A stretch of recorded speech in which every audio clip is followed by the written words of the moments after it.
Kalau belum subscribe juga segera ya, supaya kita bisa terus mengikuti channel ini dan sehingga channel ini bisa jadi berkat dalam hidupmu.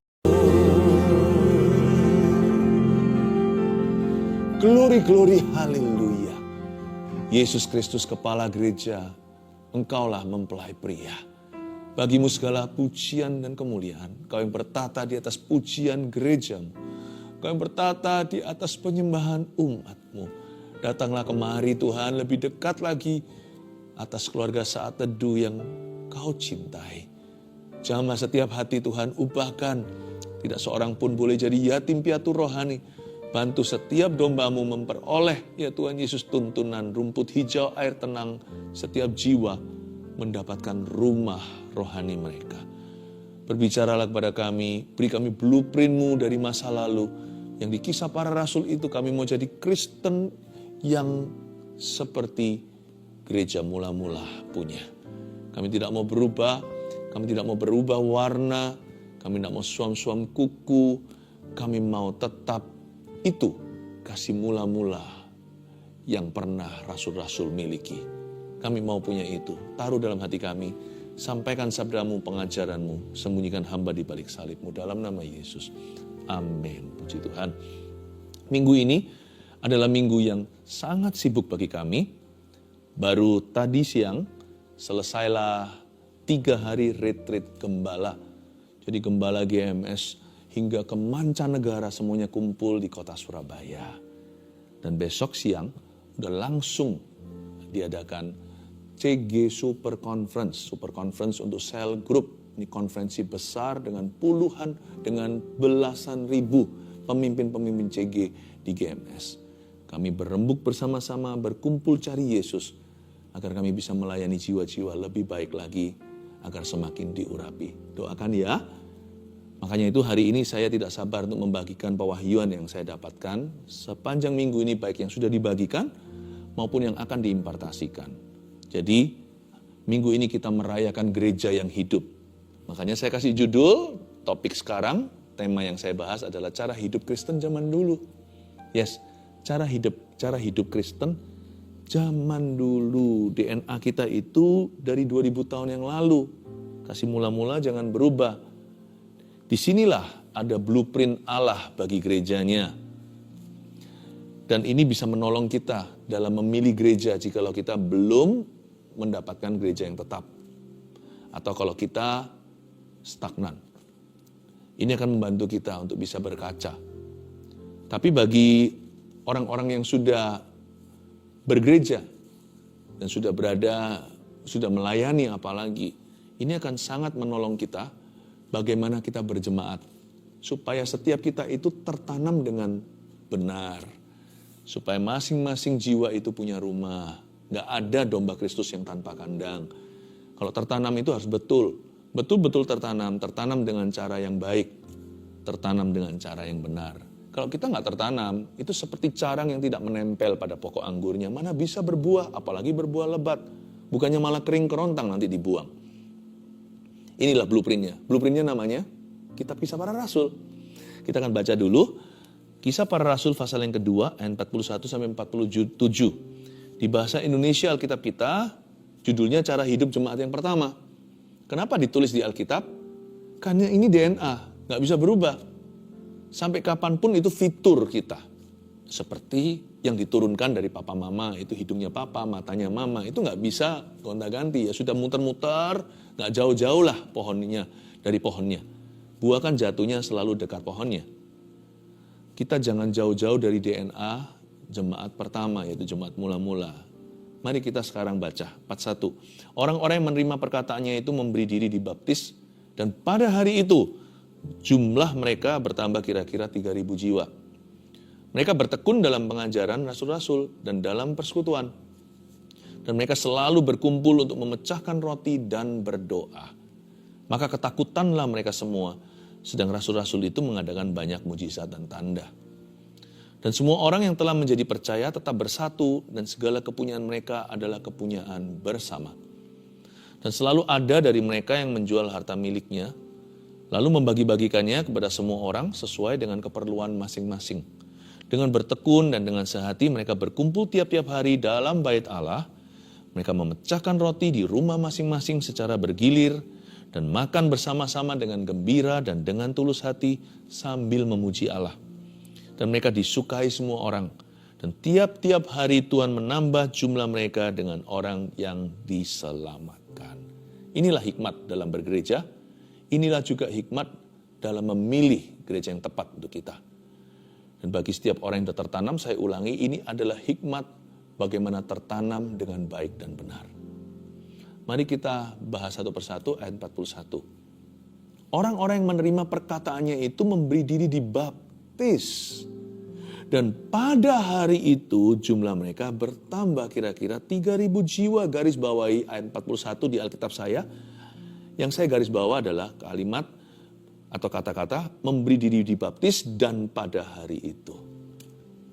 Memang canggung sekali garis bawahnya. Tapi kok merema? Saya garis bawahi apa yang merema di dalam jiwa saya. Memberi diri dibaptis dan pada hari itu. Kata sambungnya.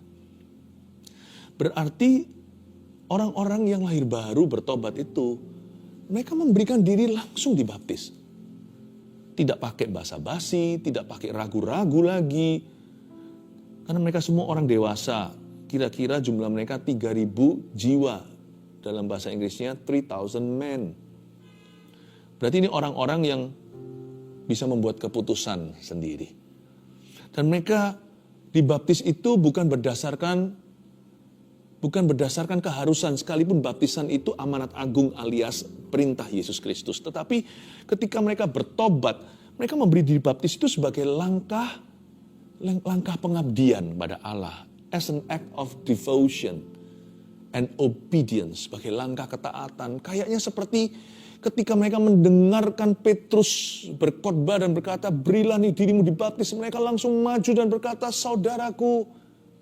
Mungkin mereka memanggil dia, Bapak Petrus, kami mau dibaptis. Satu lagi berkata, guru, aku mau.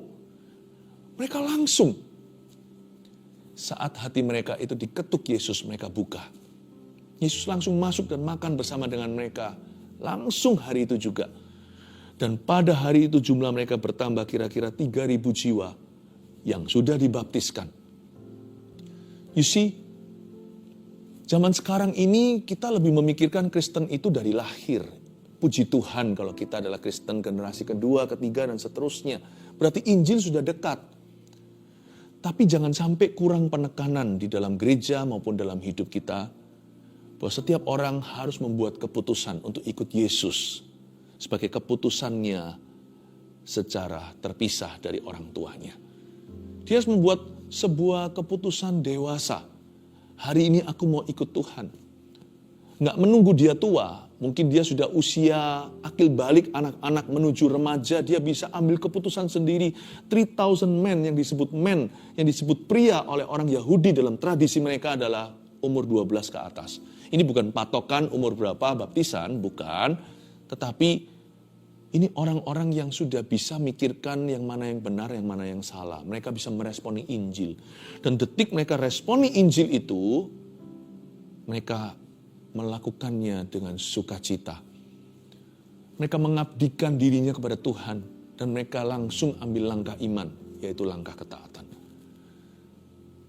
Gereja itu terdiri dari orang-orang yang bertobat dari dosanya dan dipanggil Tuhan untuk mengikuti jalannya. Baptisan itu pintu pertama. Memang baptisan tidak menyelamatkan. Kalau menyelamatkan berarti kan penyamun di samping Yesus kan gak selamat. Buktinya dia di Firdaus. Tapi orang yang diselamatkan tidak akan menolak baptisan. Orang itu pasti dengan senang hati berkata, aku bersedia. Seperti orang menikah ya. Menikah kan bukan karena janji nikahnya. Tapi kan karena dia cinta. Karena mereka jatuh cinta. Tapi saat mereka dinikahkan, gak mungkin keberatan berkata, I do, atau saya bersedia. Baptisan itu angkat tangan ke Tuhan dan berkata, saya bersedia. Aku mau ikut Yesus, ku tak ingkar. Ayat 42, mereka bertekun dalam pengajaran rasul-rasul dan dalam persekutuan. Titik, berhenti di ayat 42a. Jadi mereka itu jemaat mula-mula haus pengajaran firman yang dalam. Mereka itu tidak mau hanya sekedar, oke, pokoknya feelingnya dapat, atau mereka sekedar ke gereja.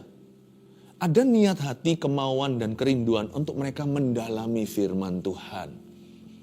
Mereka itu bertekun, kata bertekun itu komitmen. Gak peduli ada badai, ada taufan. Mau kering kek, mau hujan, kemarau, mau salju. Apakah hidup mereka baik-baik, baik tidak baik waktunya beritakan firman. Mereka juga sama, baik tidak baik waktunya mereka mencari firman. Musim kehidupan mereka mungkin musim mereka sedang mujur, atau saat mereka lagi sial. Bertekun itu tidak pandang bulu, tidak pandang musim. Bertekun itu tidak pedulikan situasi kondisi seputar orang itu. Itu komitmen hati dan tekadnya bulat. Mereka bertekun dalam pengajaran. Pengajaran siapa? Rasul-rasul. Jangan terpancing dengan kata rasul-rasul seperti wah, pembicara tamu, guest speaker. Mungkin dia seorang pengkhotbah yang terkenal. Jangan lupa loh, rasul-rasul ini sebagian besar di antara mereka nelayan-nelayan saja. Mereka orang-orang biasa di antara mereka. Karisma mereka datang dari Tuhan, bukan karena mereka ternama. Rasul-rasul ini in-house speakers, mereka itu pembicara-pembicara dalam. Rasul-rasul ini adalah gembala-gembala mereka sendiri. Bukankah murid-murid Yesus yang sisa 11 itu, dari 12 rasul anak domba, kan minus Yudas, mereka semuanya itu kan Tuhan bangkitkan dari dalam. Mereka bukan pembicara yang diundang. Rasul-rasul ini adalah gembala mereka sendiri. Dan jemaat itu haus belajar firman dari gembala sidangnya. Gereja mula-mula itu kaya ya. Bukan secara materi. Tapi mereka kaya secara rohani. Coba bayangkan.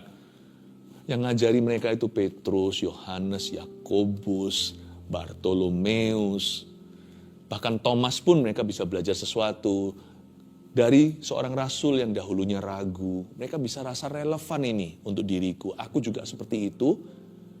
Kita juga begitu. Wah, mereka bisa belajar juga dari Simon orang Zelot yang kita kurang kenal mungkin di dalam Alkitab tidak dibahas banyak. Nathanael yang disebut Bartolomeus tadi, Matius yang menulis kitab Injil Matius itu, atau yang disebut Lewi, itu salah satu daripada murid Yesus Kristus. Wah, kalau kita baca satu persatu, kalau mereka mendapatkan pengajaran. Sekarang sih 12 rasul ini, wah sekali, karena mereka jadi legendaris gara-gara Alkitab yang sudah ditulis dan sekarang disebar ke semua bahasa di bumi. Waktu kita baca, mereka jadi selebriti, padahal zaman dulu mereka nelayan. Mereka tak terpelajar. Mereka gembala lokal, gembalanya sendiri. Jadi di sini saya bisa mengambil kesimpulan bahwa jemaat tidak cari-cari pembicara. Jemaat itu hausnya tulus sama Yesus. Pokoknya dia belajar firman itu cari kontennya. Dia bukan cari apa yang nyaman untuk dia mau kenal Tuhan Yesus lebih dalam lagi. Baik firman yang berupa relevan, yang memotivasi, atau yang lebih ke arah doktrin, atau pengajaran sehari-hari. Mereka mau makan semua seperti bayi. Dikasih susu, dihabiskan.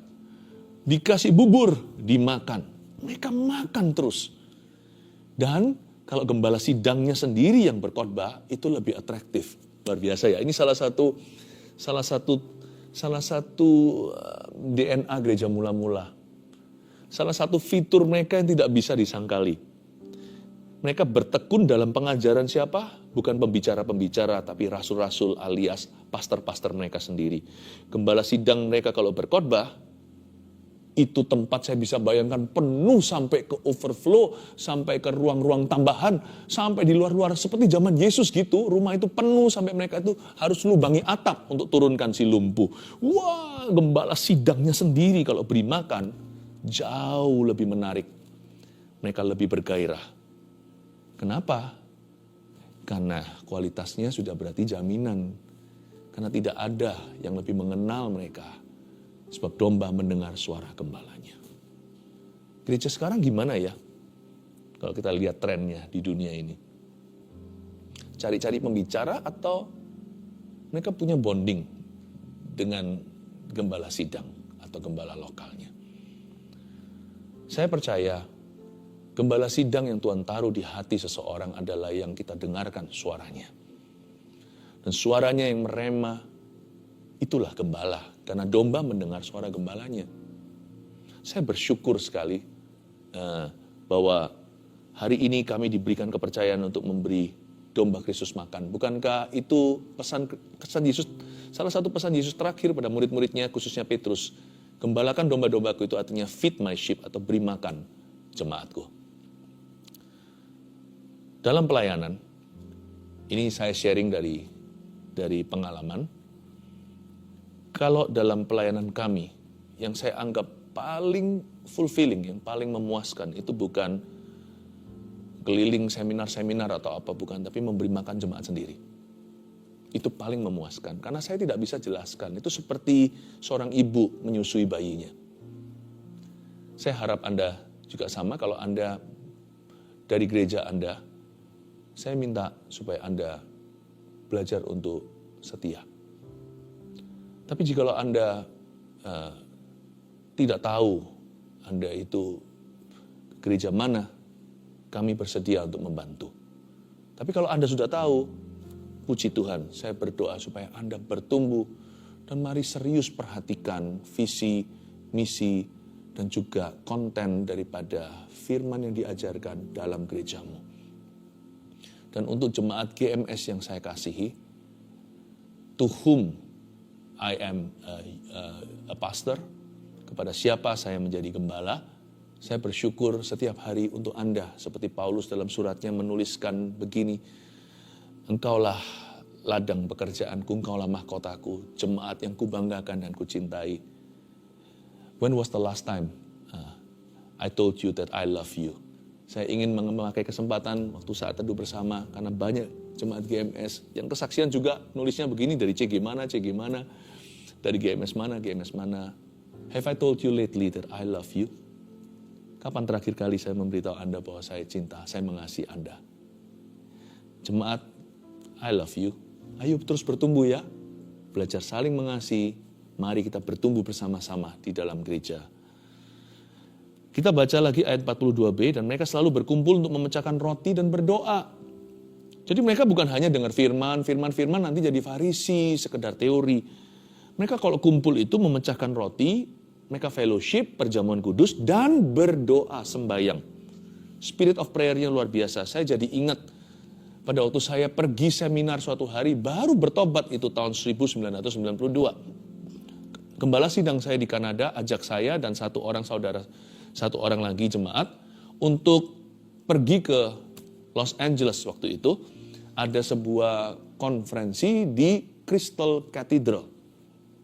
Zaman itu yang menjadi gembala sidangnya adalah almarhum Pastor Robert Schuller. Dan yang menjadi pengkhotbah tamu waktu itu adalah Pastor Yonggi Cho, almarhum, yang dari Korea Selatan itu, gereja Yoido Full Gospel, yang pernah menjadi gereja terbesar di seluruh dunia, hampir 1 juta jemaatnya. Hari itu saya belajar tentang ini, bahwa yang membedakan antara jemaat mula-mula dengan sekarang yang terjadi di akhir zaman ini adalah, zaman dulu prayer was pure joy. Doa itu sukacita. Ada kalimat Tuhan di Yesaya bunyinya begini, ini adalah kata-kata Nabi. Dan aku akan membawa umatku naik ke gunung doaku dan mereka akan bersukacita di situ. Prayer is joy. Doa itu sukacita. Setelah Pastor Yonggi Cho sharing di sesinya, sesi utama tentunya, beliau menceritakan kegerakan doa yang ada di Korea Selatan di tahun 1990-an. Waktu itu heboh sekali, revival itu ada terjadi di Korea. Tidak seperti hari ini banyak anak mudanya yang gak ke gereja. Tapi zaman dulu, hamba-hamba Tuhan ini pun masih muda. Itu tahun 90, berarti berapa tahun lalu? Berarti 30 tahun lalu, 30 tahun sekian. Mereka masih muda. Dan mereka ceritakan dengan berapi-api. Beliau ceritakan setelah itu hostnya naik, yaitu Pastor Robert Schuller. Dan saya merasa kasihan sekali karena beliau mengeluhkan yang terjadi di Amerika beda. Yaitu kalau ada kebaktian doa, di mana seluruh jemaat ditantang untuk berdoa bagi sesuatu, khususnya bagi jiwa-jiwa. Sepi yang datang hanya 5. Ini saya hanya quote saja ya. Ini yang beliau katakan. Di sesinya beliau waktu itu, Robert Schuller berkata bahwa tapi kalau semuanya ada acara misalnya apa, konser musik atau ada selebriti datang dan sebagainya, tempatnya bisa ramai sekali. Apalagi nanti hari Minggu mereka pendek-pendekin ibadahnya, kalau bisa sesingkat-singkatnya tapi sepadat-padatnya dan entertainment semuanya, meskipun kebaktian itu tetap ada nilai hiburannya, tetap ada entertainment value-nya, tetapi bukan itu orientasinya. Tapi ketika hari Minggunya mereka ada pembicara tamu atau ada kesaksian artis, lalu nanti ada musik, presentasi musik dan sebagainya, bukan berarti puji-pujian tidak perlu, bukan. Tapi lebih dicari adalah nilai hiburan atau entertainment value. Itu katanya penuh orang-orang dress up, pakai baju bagus-bagus, tapi kalau kebaktian doa dia keluhkan. Di Amerika tidak minat. Makanya perbedaannya di sini. Korea mengalami kebangunan rohani. Tidak demikian dengan negara barat. Tapi sekarang kasihan, anak-anak mudanya mulai menghilang. Mereka perlu kebangunan rohani lagi. Lalu sekarang kebangunan rohani ada di mana? Kebangunan rohani itu menyala dari Indonesia. Bukan hanya di Indonesia, mulai dari Indonesia menyebar kemana-mana. Ini waktu kita. Indonesia, Malaysia, semua negara-negara di Asia ini sekarang haus dan lapar akan Tuhan. Karena kita boleh dikatakan dalam perlombaan iman kita itu yang terkemudian, sekarang menjadi terdahulu. Mari kita berdoa mereka yang terdahulu, yang dulu kebangunan rohani seperti Korea sekarang mundur. Biar mereka kembali maju. Ya, sama-sama gandeng tangan. Gereja-gereja, negara-negara dibutuhkan lebih banyak kebangunan rohani. Kita bukan saingan.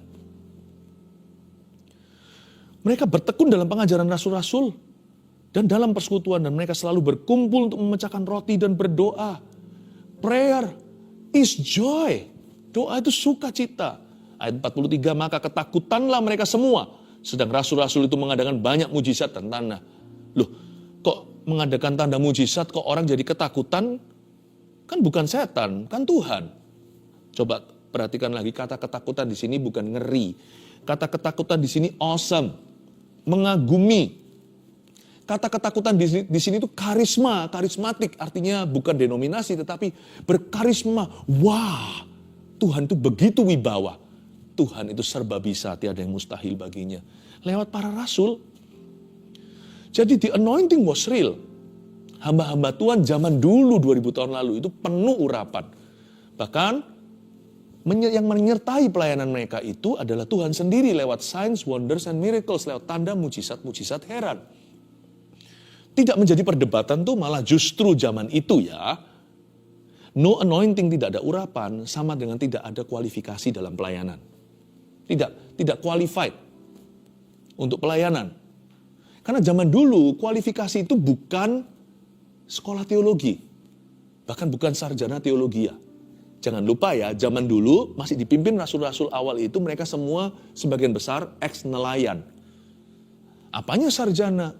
Paulus lain. Paulus ini belajar dari satu universitas equivalent atau setara dengan universitas hari ini di bawah gemblengan Gamaliel, seorang guru besar, profesor lagi zaman itu. Kalau Petrus dan kawan-kawan gereja mula-mula ya kan, mereka itu dari mana? Oh, jemaat itu tahu kalau hamba Tuhan ini tulen. Dari urapannya. Dari urapan. Sekarang beda. Bukan berarti nggak perlu. Kami sendiri pun hampir semua juga sarjana. Saya sarjana teologi ya. Tapi saya tidak menjadikan itu sesuatu. Tetap saya belajar rendah hati tiap hari untuk mencari afresh dengan segar urapan Tuhan hari ini. Selalu saya anoint me Lord. Without you I can do nothing. Tanpa engkau aku tidak bisa berbuat apa-apa. Semua itu hanyalah fondasi. Tapi semua ministry atau perjalanan pelayanan itu bergantung bagaimana saya berjalan kaki dengan Tuhan hari ini. Waktu Petrus ditangkap, apa kata orang-orang di mahkamah agama? Dan mereka mengenali bahwa dia adalah pengikut Kristus kan. Ketika Petrus bisa menjawab dengan begitu bijaksana, hikmatnya tak tertandingi. Apalagi sudah ada satu orang lumpuh yang berjalan di sebelahnya, lumpuh puluhan tahun tuh. Mereka gak bisa sangkali, ada mujizat yang tak tersangkali di depan mata. Waktu itu mahkamah agama tidak bisa berkata apa-apa lagi. Tapi waktu mereka melihat Petrus kok bisa berani berwibawa, mereka pun orang-orang yang tidak percaya Tuhan merasakan urapan. Mereka berkata, ini adalah pengikut Kristus dalam bahasa Indonesianya dan dalam bahasa akar bahasa aslinya itu sebenarnya bunyinya begini. Dan mereka mengenali bahwa orang-orang ini barusan aja sama Tuhan. Fresh urapan. Zaman dulu ya hamba-hamba Tuhannya itu penuh urapan. Jangan sampai sekarang kita bergantung teori. Meskipun semua pengetahuan firman itu adalah dari Tuhan dan itu diperlukan. Tapi janganlah kita merasa bahwa tahu itu cukup. Dibutuhkan untuk kenal. Dan semua orang yang telah menjadi percaya tetap bersatu, ayat 44, dan segala kepunyaan mereka adalah kepunyaan bersama. Ini bukan berarti mereka jual semua harta miliknya lalu bagi-bagikan. Semua orang tidak ada yang kaya, semua orang tidak ada yang miskin, semua orang sama rata. Itu kan komunisme. Di sini ada sesuatu yang mempersatukan mereka. Baca sekali lagi, dan semua orang yang telah menjadi percaya tetap bersatu. Kata tetap bersatu, ada suatu unsur yang mempersatukan. Dan segala kepunyaan mereka adalah kepunyaan bersama. Ini adalah sharing hati, artinya sharing kehidupan. Mereka itu hidup di dalam satu payung bersama. Ini bukan jual semua yang mereka miliki, tapi sesuai kerelaan. Ayat 44, saya melihat bahwa gereja mula-mula, cara hidup Kristen zaman dulu itu mereka hidup dalam visi yang jelas. Gereja itu punya visi yang mempersatukan jemaatnya dan membuat jemaatnya kompak. Di mana hari ini banyak gereja tidak menuding siapa-siapa, kita harus introspeksi sendiri, jangan sampai kita sendiri seperti itu. Banyak gereja tidak punya visi dan misi yang jelas. Nggak punya blueprint. Ada sebuah unifying vision. Ada satu visi yang mempersatukan mereka, membuat jemaat mereka kompak, sehingga merasa seperti gereja itu kepunyaan bersama. Hidupku pun, kuberikan satu, kuberikan kepadamu. Dan mereka saling memberikan hidup dan membagi hidup kepada sesamanya dalam gereja mula-mula. Ayat 45, dan selalu ada dari mereka yang menjual harta miliknya. Nah, baru di sini masuk materi, lalu membagi-bagikannya kepada semua orang sesuai dengan keperluan masing-masing. Salah satu tanda kebangunan rohani terjadi adalah adanya generous giving. Atau adanya generous sharing. Atau adanya hati yang suka memberi dan suka berbagi. Tapi tidak pakai manipulasi. Ingat ya, di dalam gereja yang hidup, persembahan itu sukarela. Bahkan persembahan persepuluhan itu pun sukarela. Tapi bagi yang memberikan, saya pemberi persepuluhan, saya nggak ngomong gini ngaku-ngaku, tapi karena saya perlu mengajarkan dari teladan, saya jarang berkata demikian.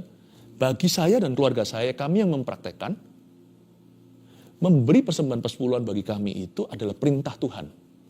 Saya nggak diperintah siapa-siapa kok saya kasih. Itu saya dari kesadaran sendiri. Dari kerinduan sendiri, dari kasih. Tidak untuk pamrih dapat berapa kali ganda, nggak ada gitu-gituan saya sama Tuhan. Tapi bagi kami sekeluarga, His wish is our command.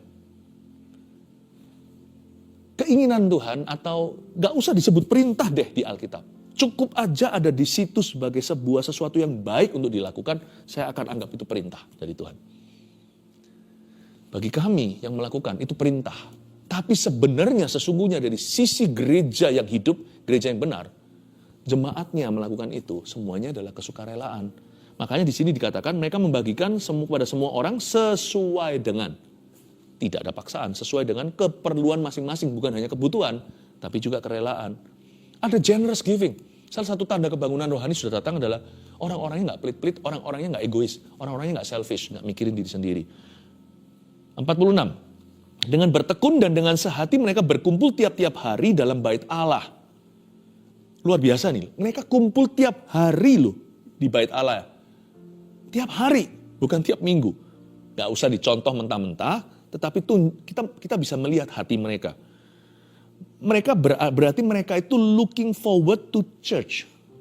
Mereka itu setiap hari, misalkan kita setiap minggu, kita itu menanti-nanti mengantisipasi, aduh kok lama ya baru minggu depan ke gereja, bukan begini malahan.